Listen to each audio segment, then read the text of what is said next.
Sobrang aga ko ngang gumising ngayon. Nakapantulog pa nga ako kasi inaantok pa ako. Medyo malayo pa naman yung pupuntahan namin kaya makakaidlip pa si Madam. Ilang araw na nga akong walang pahinga. Kapag natapos na talaga yung renovation sa bahay, magpa-pamper talaga ako. Pagkatapos ko nga mag-makeup, naghanap kami ng stopover para makapagbihis na rin. Nakakahiya naman kasi kung nakapantulog pa rin ako. At magta-transform na nga si Madam in 3, 2, 1. O, diba? Hindi halatang hindi naligo ang ate nyo. Habang nagbabiyahe nga kami, nagtataka na ako, bakit ganito na yung daan? Akala ko nasa wrong turn na ako. At finally, nandito na nga kami.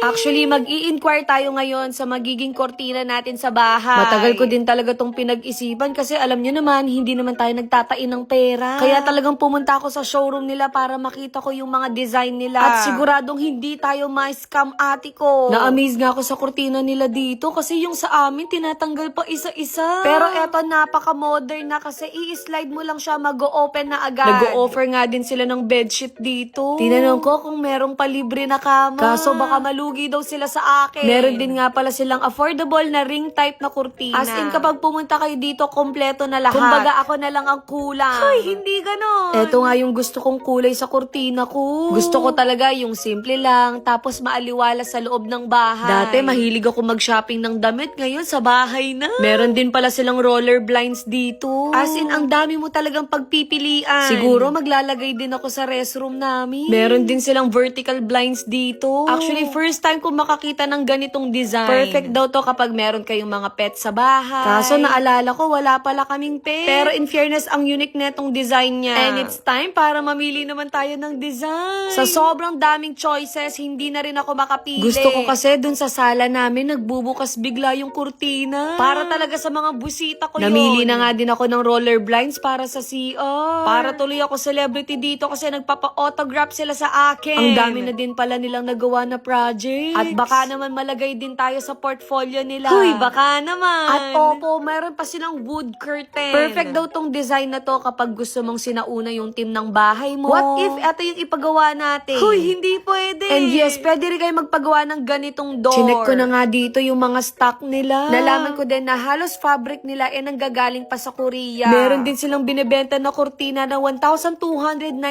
lima na siya. Literal na napaka-affordable din. Nahiya nga ako kasi meron pa silang pa-pizza. Gutom na din kasi talaga ako kaya kinapalan ko na lang yung mukha ko. At hindi pa ako nakontento, kumuha pa ako ng isa. O diba, nahiya pa ako sa lagay na yan. At dahil impulsive buyer ako, dinala ko na nga sila sa bahay para i-check na din yung mga size. Nabigla nga ako kasi hindi na pala kailangang akyatin yung sili. Literal na napaka-high-tech. Sa totoo lang, isa sa mga nakakadagdag sa ganda talaga ng bahay ay ang kurtina. Kaya wala na magtitipid sa pamilyang to. Syempre, gusto ko din palitan yung kurtina ko sa kwarto. Gusto ko sana kulay pink yung ilagay nila dyan. Kaso hindi daw bagay sa kwarto ko. At eto na nga yung moment of truth. Dito na magkakaalaman kung magkano yung ginastos natin. Parang bigla tuloy akong nahilo. Sa curtains and bedsheet pala ako nagpagawa ng kurtina. Message nyo na lang sila kung gusto nyo ding gumasto. Ayun lang, bye!